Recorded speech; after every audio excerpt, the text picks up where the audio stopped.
Fabi na sali pongo ngani tanga masolo. Eyinaki mabele lona centre handicapé penza oyo ya Wileri na kati ya commune ya Gombe. Collaboration ya ministre délégué en charge des personnes avec handicap.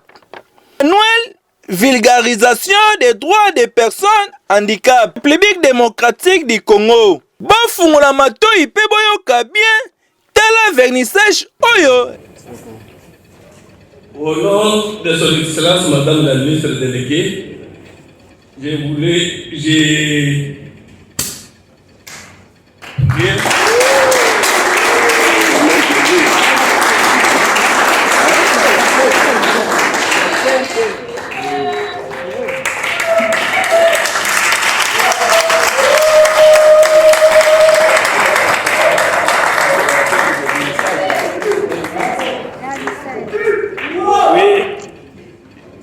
on vient de faire le vernissage de ce livre qui va vous servir comme outil de sensibilisation et de vulgarisation des messages des personnes vivant avec handicap en République démocratique du Congo. Je vous dis et je vous remercie.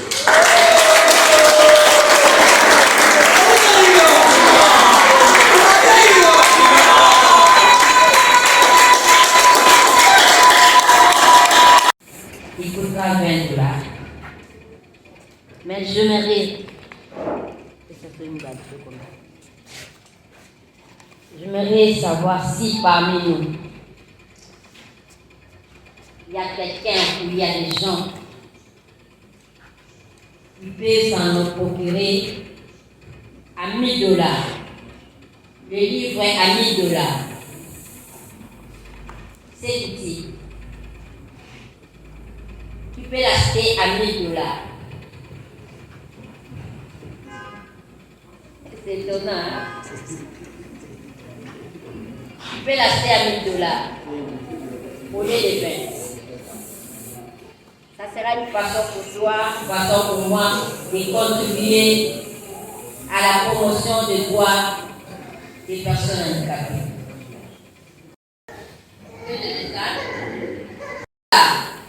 Le livre, pour nous permettre d'exprimer encore plus. Et vous l'aurez les autres en auront gratuitement. Si vous avez les possibilités, aidez-nous à les imprimer pour et l'égalité d'accès à l'assistance pour toutes les personnes handicapées. Accorder une attention particulière à la situation des femmes et des filles de tous âges ayant un handicap dans les situations de risque et d'urgence humanitaire. Et prendre toutes les mesures nécessaires pour renforcer leur autonomie et les protéger contre les violences physiques, sexuelles ou autres, les abus, l'exploitation et le harcèlement. Promouvoir la participation significative de personnes handicapées et leur organisation représentative dans le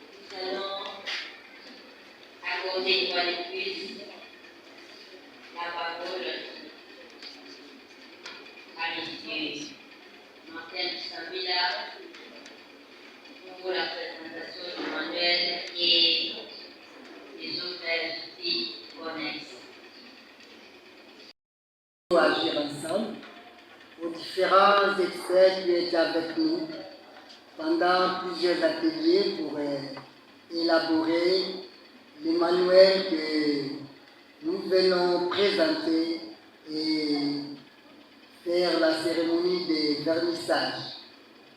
Le présent manuel s'inscrit dans le cadre du projet de protection et de sauvegarde de l'enfant et jeune handicapé dans 5 communes de la ville de Kinshasa au cours de la période 2024-2026. Je crois que Mme Astrid a beaucoup parler sur ces projets. Donc, ces projets est appuyé par la Fondation Liliane et exécuté par notre réseau avec les différentes structures que Madame Astrid avait citées. Donc, il y a l'accompagnement des malades à domicile dirigé par Maman Astrid, la Caritas Kinshasa, le village Bondeko, la CEDEF, la CEPROFA et l'ONG Parousia. Donc, il est réalisé dans 5 communes que Maman Astrid a cité précédemment aussi. Et en fait, c'est dans le cadre de ces projets que nous avons trouvé qu'il était important de continuer à insister, de continuer à parler sur la question du handicap, mais à travers des documents. C'est pourquoi, parmi les documents que nous avons élaborés, il y a ces manuels de vulgarisation des droits des personnes handicapées. Et au sein de ces manuels, il y a plusieurs autres outils que nous avons pu ressortir, que nous allons présenter tout à l'heure. Pour la méthodologie utilisée pour élaborer ces manuels de vulgarisation des droits de personnes handicapées, nous sommes focalisés sur la revue documentaire réalisée sur base d'une approche analytique et critique par un consultant. Et à ces propos, la démarche a consisté à exploiter minutieusement les instruments juridiques et stratégiques nationaux et internationaux qui évoquent d'une manière ou d'une autre la question des personnes handicapées. Par la suite, un draft de texte a été élaboré, proposé, enrichi et validé par un groupe d'experts au cours des ateliers que nous avons organisés dans l'enceinte de l'accompagnement des malades à domicile. Et enfin, avant l'édition de cet important document, une petite commission de relecture et toilettage a été mise en place. Les instruments de référence exploités au cours de ce travail abordent de façon explicite la question des droits de personnes handicapées. Et parmi ces instruments, nous avons donc la Convention des Nations Unies relative aux droits de personnes handicapées qui existe depuis 2008. Nous avons le protocole à la Charte africaine des droits de l'homme et des peuples relatif aux droits des personnes handicapées qui existe depuis 2018. Il y a l'agenda 2030 des objectifs de développement durable qui existe depuis 2015. Il y a le protocole à la Charte africaine des droits de l'homme et des peuples relatif aux droits des femmes en Afrique, appelé aussi protocole de Maputo. Et nous avons, qui existe depuis 2003, et nous avons aussi exploité la loi organique portant protection et promotion des droits des personnes handicapées. En dehors de la loi organique, nous avons aussi exploité les décrets fixant les modalités de représentation des personnes handicapées dans les institutions en République démocratique du Congo. Nous avons aussi regardé les décrets portant organisation et fonctionnement d'un établissement public dénommé Fonds national d'appui à l'autonomisation et à l'accessibilité des personnes avec handicap en République démocratique du Congo, qui a été publié depuis 2004. Nous avons aussi vu la loi cadre de l'enseignement en République démocratique du Congo, la charte sur l'inclusion des personnes dans l'action humanitaire qui existe depuis 2017, et nous avons aussi regardé dans la stratégie sectorielle de l'éducation et de la formation qui existe depuis 2015. Quelle est donc l'économie de ces manuels de vulgarisation des droits de personnes handicapées? Nous dirons que le manuel est divisé en 8 chapitres précédés d'une introduction. Le premier chapitre, intitulé « Clarification des concepts », a élucidé un certain nombre de concepts clés utilisés dans le manuel.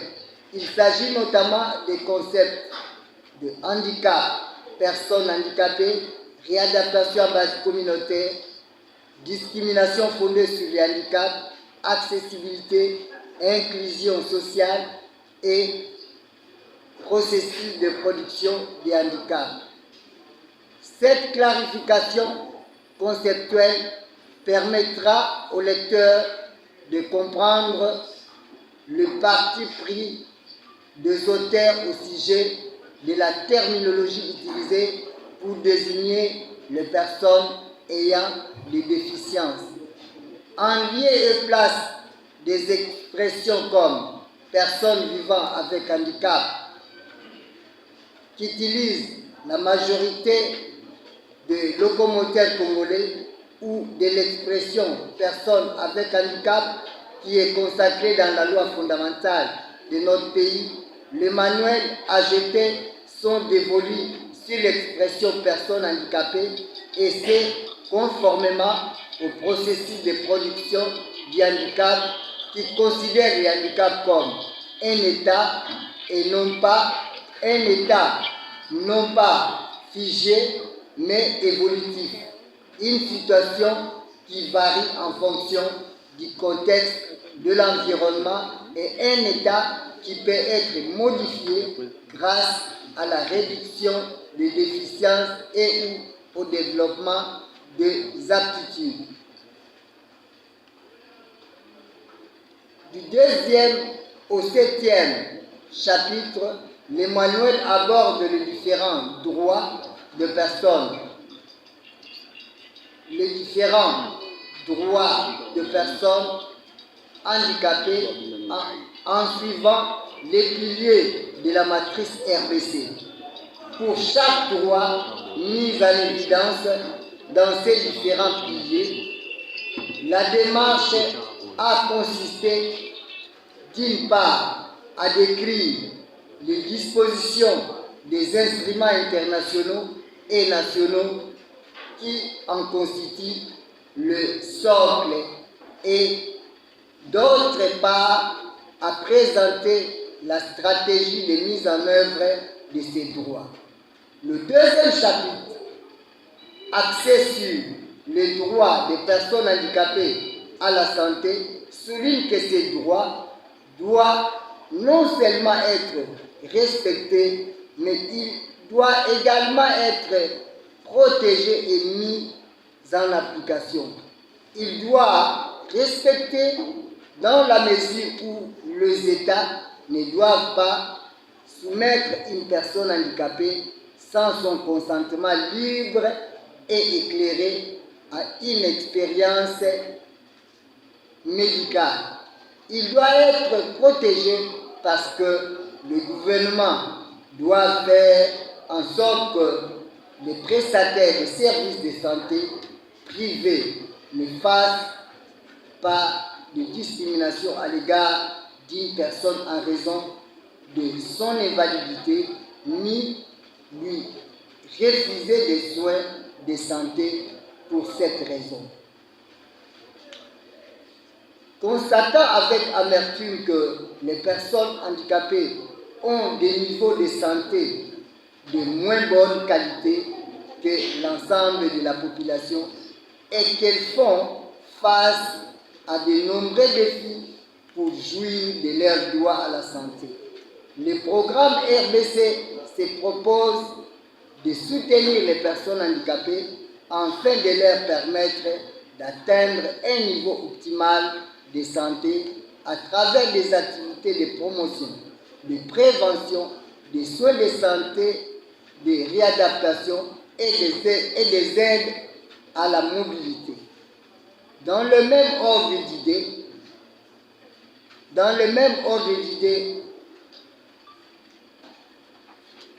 le 3e ODD qui porte sur la bonne santé et le bien-être vise à permettre à tous à vivre en bonne santé et à promouvoir le bien-être de tous à tout âge. Le 3e chapitre du manuel s'appesantit sur le droit des personnes handicapées à l'éducation. Les instruments internationaux et nationaux exploités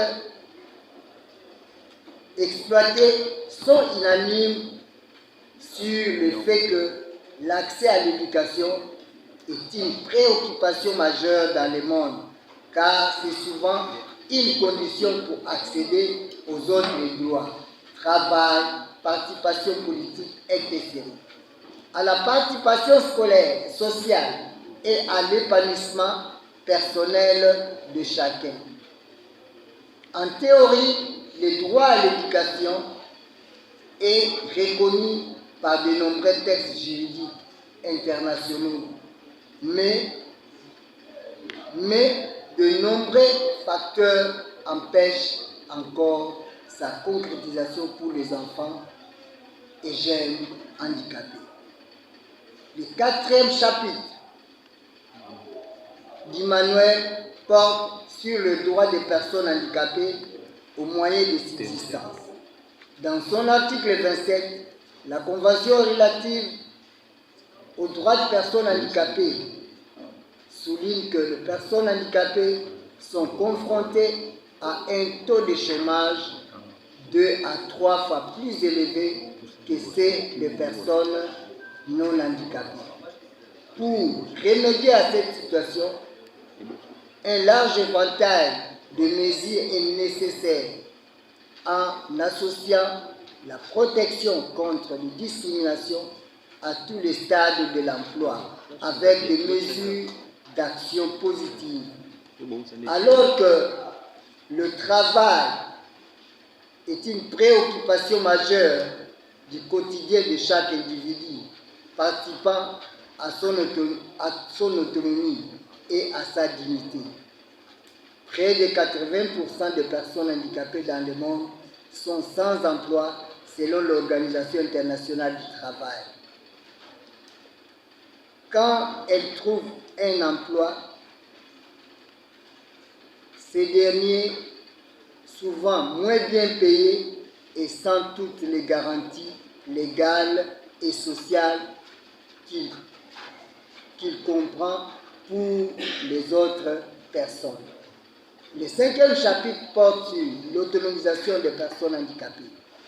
Le module autonomisation met l'accent sur l'importance du renforcement des moyens d'action des personnes handicapées, des membres de leur famille et de leur communauté pour faciliter l'intégration transversale de la dimension du handicap dans chaque secteur et de garantir que chacun accède à ses droits et prérogatives.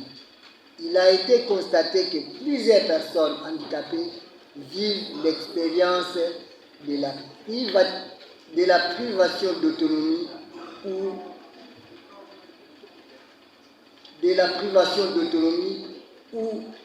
de l'autonomisation en famille et dans la communauté à la fois. Elles sont souvent fortement soutenues par leur famille. Cependant, elles peuvent aussi être surprotégées en ce sens que les membres de leur famille font la plupart des choses à leur place et les risques d'être rejetés ou exclus de la vie communautaire en raison de la stigmatisation et de la discrimination. Les éléments clés mis en évidence dans le module autonomisation de la stratégie RDC sont le plaidoyer et la communication qui permet aux personnes handicapées de parler d'elles-mêmes, de faire connaître leurs droits et de mener des actions auprès des autorités politiques, administratives pour défendre ces droits. La mobilisation de la communauté, qui est aussi le processus qui consiste à rassembler autant d'intervenants que possible afin de sensibiliser les gens à un programme particulier ou de les pousser à le réclamer. La participation politique qui englobe un large éventail d'activités à travers lesquelles les personnes handicapées développent et expriment leur opinion sur le monde et son mode de gouvernance et tentent d'y prendre part et d'influencer les décisions qui concernent leur vie. Le groupe d'entraide, qui sont des groupes informels de personnes qui se rassemblent pour traiter de leurs problèmes communs. Les organisations de personnes handicapées qui permettent aux personnes handicapées de s'unir et défendre leurs propres droits, afin d'influencer sur les décideurs au sein des gouvernements et dans tous les secteurs de la santé.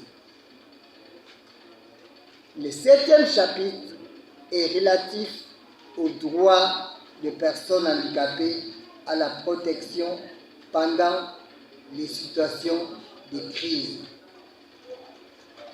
Pendant les situations de crise. Et vous avez vu tout à l'heure cette fenêtre en train de montrer comment parfois l'inattention des autorités, l'inattention de la communauté pendant les situations de crise. Et depuis les événements de l'Est, nous avons les informations claires et nettes où beaucoup de personnes handicapées, dont les femmes, ont été violées, des sourds ont été tués, les assimilant aux ennemis ou aux autres personnes non désirées dans la communauté. Donc, l'action humanitaire, donc les personnes handicapées sont souvent laissées pour compte lors de déplacements massifs des populations à la suite de conflits armés, à la suite des épidémies et des pandémies, de cette atmosphère naturelle comme le tremblement de terre, les éruptions volcaniques, les inondations, les éboulements de terre occasionnés par les pluies diluviennes.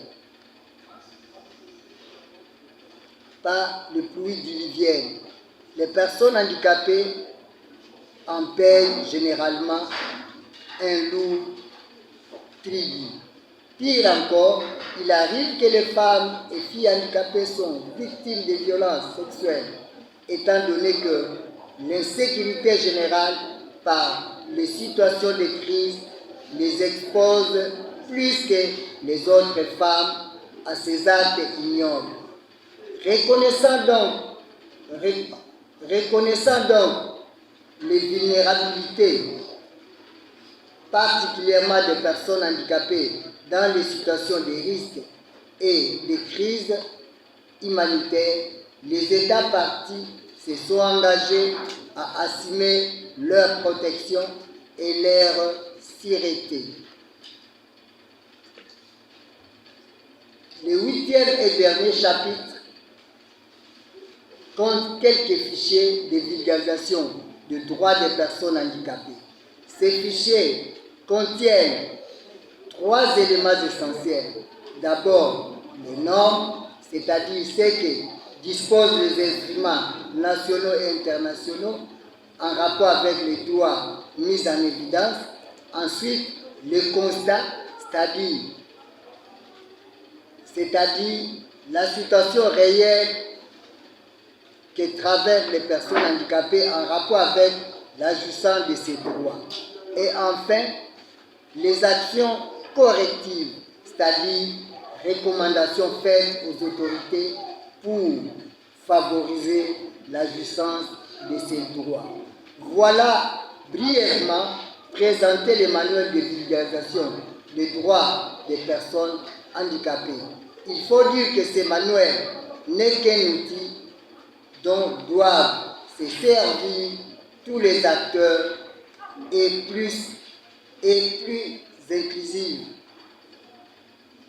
et s'implique dans la question du handicap pour promouvoir un monde plus égalitaire et plus inclusif. Il ne peut garder sa pertinence que si les droits des personnes handicapées qui décrits sont effectivement vulgarisés dans les différentes communautés. C'est ici donc que nous lançons un appel pressant aux organisations des personnes handicapées de s'impliquer activement dans la vulgarisation des droits des personnes handicapées pour rendre possible leur inclusion dans la société. Je vous remercie.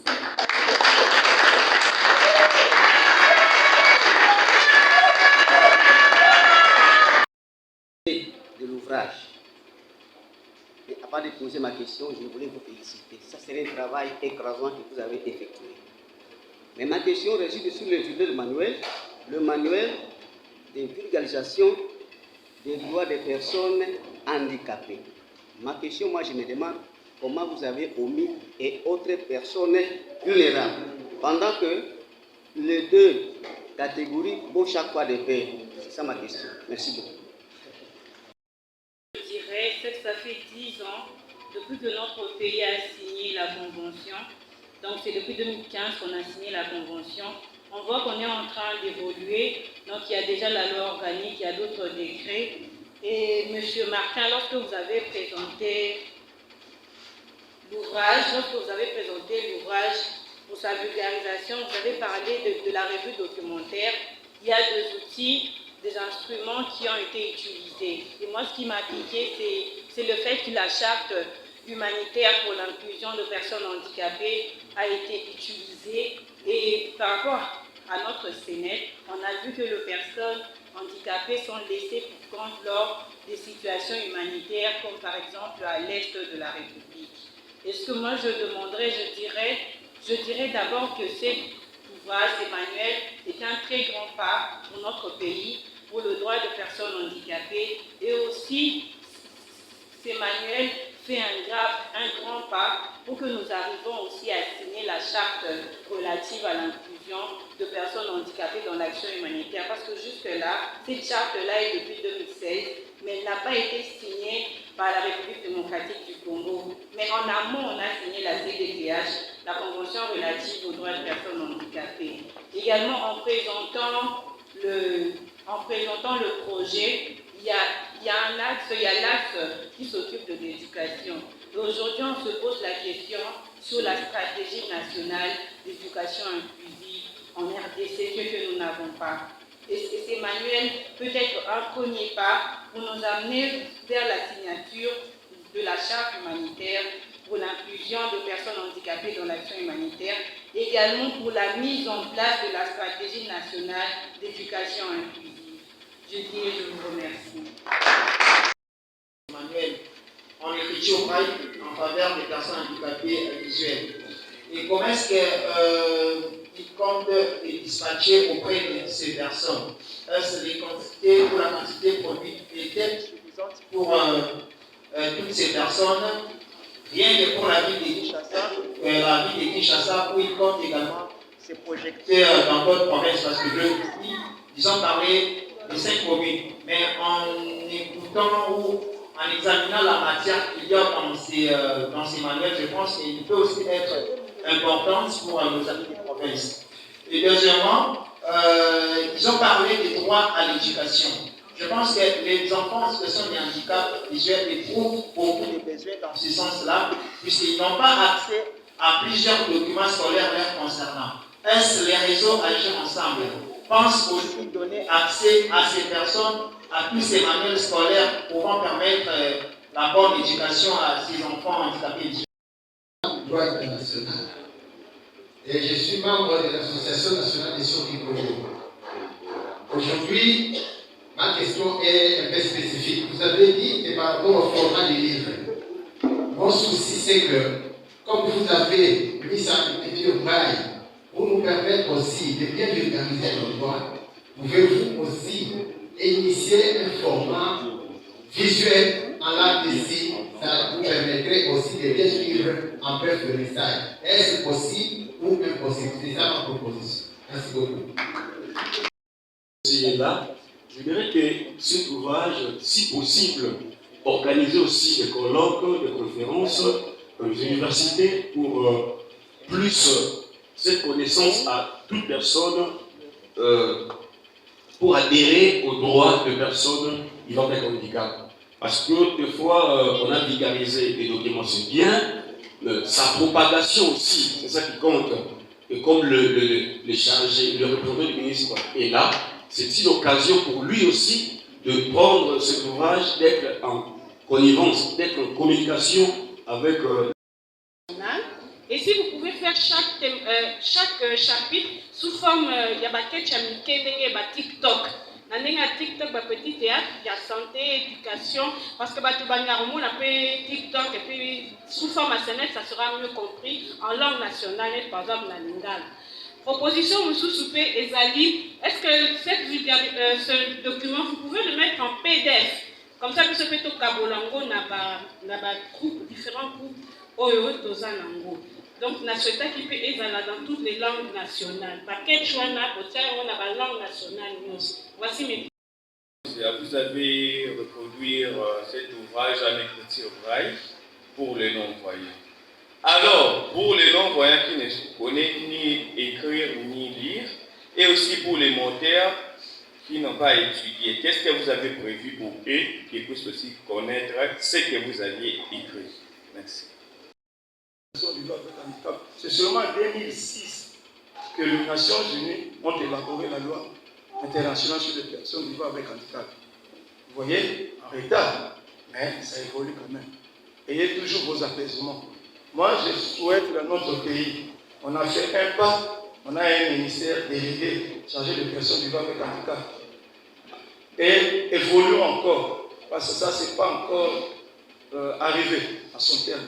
Évoluons encore comme en France, ils ont un comité interministériel des personnes vivant avec handicap. Ce comité-là réunit tous les ministères pour réfléchir sur l'avancement des personnes vivant avec handicap. Ils ne doivent pas seulement travailler dans ces ministères ici ou aux affaires sociales. Et plus que vous voulez donner à la thématique du handicap dans notre pays par rapport à ces maladies. Parce que vous avez évoqué pas mal d'instruments juridiques que les pays possèdent. Partant de ces ouvrages, quelle dimension de plus que vous voulez donner? Deuxièmement, pour quel impact dans notre société congolaise? Sachant que nous, Africains et Congolais en particulier, si vous voulez nous cacher des choses, il faut les mettre par les écrits. Pensez-vous aussi que ça aura écho favorable dans la société? Nos amis du handicap international, nous les félicitons puisqu'en fait, ils activent pour les personnes handicapées en République démocratique du Congo. Et que ce que Madame vient de dire est un plaidoyer pour que notre pays puisse signer la charte en rapport avec l'action humanitaire. Donc je crois que c'est intéressant. Nous, en tant qu'organisation de personnes handicapées, nous allons nous mobiliser, nous allons nous organiser pour que le ministère qui est à côté de nous puisse être un soutien pour que notre pays puisse signer ces documents importants. Je crois que vous et nous avons des informations claires que les personnes handicapées subissent des atrocités et que l'action humanitaire telle qu'il est menée aujourd'hui ne tient pas compte du handicap.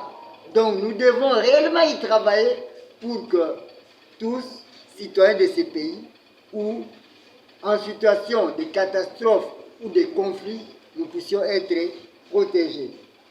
Et par rapport à l'éducation inclusive, je crois que c'est la même chose. Les réseaux Agir Ensemble est engagé à ça et beaucoup d'organisations sont engagées. Je crois que Martin qui est ici, ou d'autres amis, ont été forcés de s'adapter à l'école, de s'adapter aux études. Mais aujourd'hui, nous voulons que la tendance soit renversée, que l'école s'adapte à l'enfant handicapé. Donc nous devons réellement y travailler pour que l'enfant handicapé qui va à l'école se sente à l'aise. Beaucoup d'enfants n'y vont pas puisque dès la rentrée scolaire, il a subi des moqueries, il a été discriminé ou rejeté par ses amis et cet enfant n'y rentre plus. Même si les parents les forcent, beaucoup d'enfants ont parfois abandonné. Donc c'est un grand travail à faire. J'ai toujours dit que le handicap c'est un problème des communautés. Notre communauté doit se mobiliser pour cette situation. Si nous ne le faisons pas, j'ai toujours dit que le handicap est au coin. Il est en train de guetter tout le monde. Aujourd'hui, c'est Martin qui est tombé. C'est Rita ou une autre personne. Mais toi, qui as encore ce handicap, tu peux tomber demain. Comment mèneras-tu ta vie si notre société n'est pas inclusive? Par rapport à Gomi Makola, quelle dimension, quel impact ces manuels aura-t-il de l'écho à Makola de la presse? N'est-ce pas? C'est le 40e pouvoir. 40e pouvoir, 4e pouvoir. Donc Makola, un appel est lancé pour que ces manuels soient réellement connus, soient réellement lus, soient réellement exploités. C'est le travail de tout le monde. Et je crois que nous avons fait un effort à notre niveau de mettre en écriture braille quelques dépliants qui simplifient la lecture.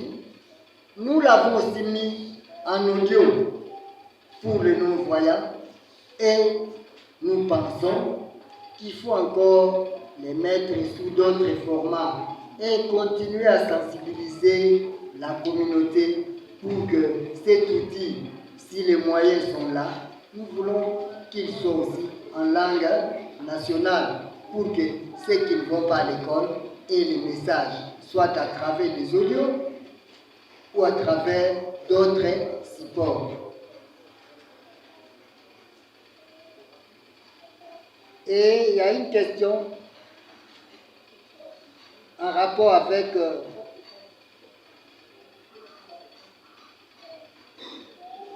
donc je crois que j'ai répondu pour ceux qui ne savent pas lire. Je crois que les outils en audio peuvent les aider à comprendre. Mais est-ce que les réseaux Agir Ensemble ou l'ONG Parousia a suffisamment de moyens pour produire les différents sports?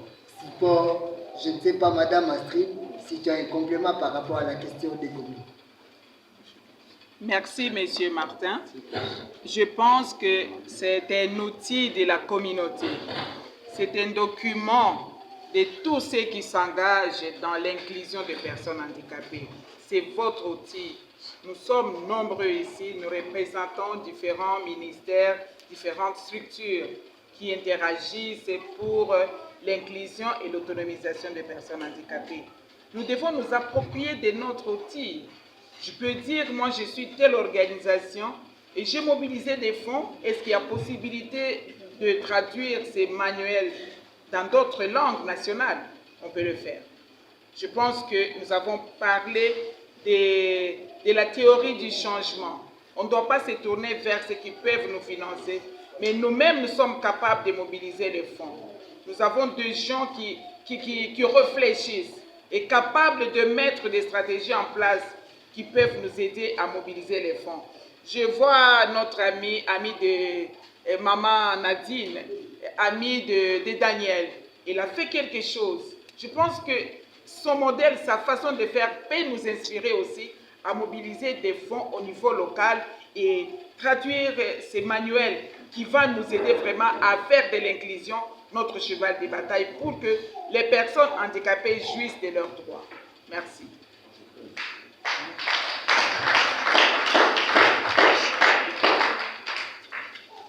Je ne sais pas si je peux ajouter quelque chose sur ce que les autres viennent de dire.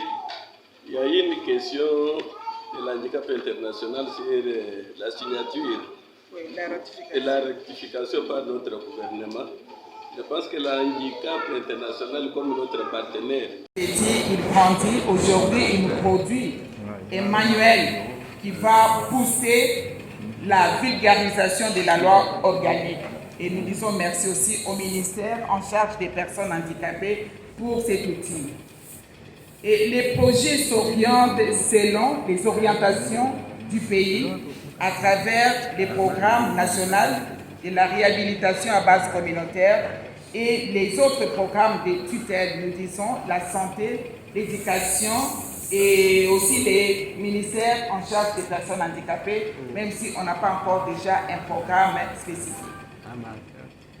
Et le deuxième axe met aussi l'accent sur l'accompagnement des parents plus vulnérables qui n'ont pas des moyens pour soutenir les enfants. Et comment nous pouvons les aider.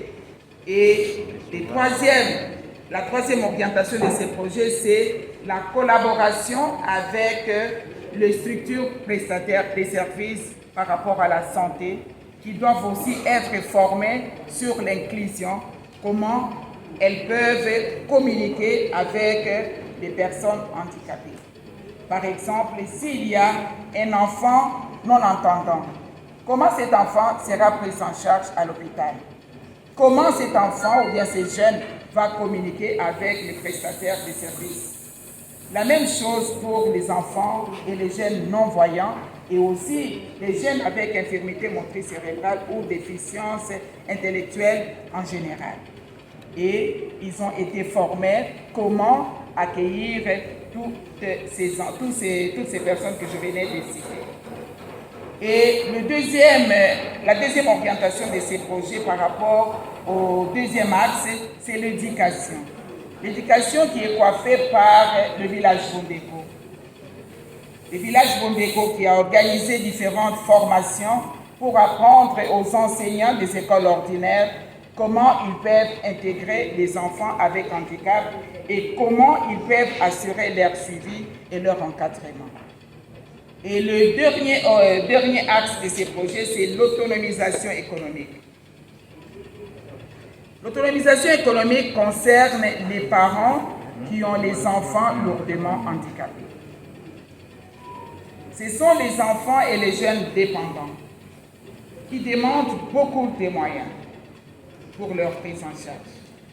Les projets peuvent prendre fin aujourd'hui, bien demain, mais les soins doivent continuer. Comment ces parents peuvent assurer la continuité de la prise en charge de leurs enfants? Et les parents ont été formés, les parents seront appuyés en activité génératrice de revenus pour continuer la prise en charge. Et le projet met l'accent sur la stratégie plaidoyer pour une responsabilité sociétale. Les enfants comme les jeunes handicapés, ce sont nos enfants. Ce ne sont pas les enfants de l'Europe. Ce ne sont pas les enfants du Congo-Brazza ni du Gabon. Ce sont les enfants congolais. Ils sont sujets des droits et non de charité. Comment faire pour que ces enfants puissent vivre correctement? Comment faire pour que ces enfants puissent jouir de leurs droits? Parce qu'ils sont sujets des droits. Et nous avons mis l'élaboration de ces livres. C'est juste ça. Regarde les caméras. Merci beaucoup. En fait, nous venons de publier un manuel de vulgarisation des droits des personnes handicapées et que ce manuel a pris comme approche la stratégie de réadaptation à base communautaire pour que les droits des personnes handicapées soient connus et par le décideur et par les personnes handicapées, leurs proches et toute la communauté. Donc, ces manuels veulent vraiment sensibiliser la communauté pour que la question du handicap ne soit plus une question de charité. C'est vrai que lors de l'élaboration, nous avons connu plusieurs difficultés et aujourd'hui, à la présentation, nous avons entendu nos amis voyants dire « mais vous avez fait des dépliés en écriture braille en quantité très insuffisante. Mais nous voulons que ces documents soient en écriture braille. Nous voulons que ces documents soient en langue de signes. Malheureusement, nous n'avons pas tous les moyens techniques et financiers pour produire ces manuels. Donc nous lançons un appel pressant aux personnes de bonne volonté, à tous les partenaires possibles qui peuvent appuyer la multiplication de cette œuvre pour que les personnes handicapées puissent comprendre, connaître leurs droits et que ces droits soient vulgarisés dans nos pays. C'est vrai que Mukanda pour Ebima, c'est un ramisson. Mais tout le monde quand même, tout ça, manuel de vulgarisation, il y a droit de la personne handicapée. Donc, combien on a le poteau? Mais tout le monde, c'est manuel wana tobimisi ke mikaza ya mike babeli badeplia nde wana ezosala tosala yango na makomi oyo baveugle bakoki kotanga balobi écriture braille tokoki kosala mpe bilembo mpona basourd mais tokoki kosala ko mpe na 4 langues nationales yango wana oyo bamoni ete mosala oyo tozali kosala ya koteya na population na kolobela na bakonstitue bapersone handicapé po tosala yango na balangue nyonso ezosenga makoki po basepeli kokontakte biso na lobi ete bakoki kokonekte na info@gmail.com to mpe bakokontakte biso na plus 243 998 33 59 30 pour que to continue kolobela droit bapersone handicapé ezala na papier ezala na badocument ya ndenge na ndenge. Merci. Mais tout le monde a Parouze Moutalobela vraiment abetaka sete pour la makambo. Et Parouze azali mon côté basanga ezali ebele. Mais peut-être biso to tomboli mongo nde to komi yango na mukanda. Ba musu ba côté ya l'église, ba musu ba lobaka na radio, ba musu ba kosala na communauté. Mais biso tozali continuer ba stratégie ebele pour en tout cas mongo ba personne handicapée ko yoka. Voilà un peu où ils allaient comme ça. Merci. Bon, au sein du gouvernement, nini le gouvernement a accompagné nous allons tous aller pour ça la vulgarisation, la sensibilisation pour que Baïmoka va comprendre que les personnes handicapées les deux handicapées. Donc, ils à la ministère de la personne handicapée, ils à la ministère de la personne handicapée, ils ont besoin de tchabamu maboko pour vivre le cola banya moka. Bon, on se fait une base na uti kopesa que tozali na bureau na filo tomatike avenue de la deuxième numéro ça topé la téléphone 09 98 33 59 30 so babengi bakoyi kozwa biso. Merci. Babina sali pour ngani tanga masolo.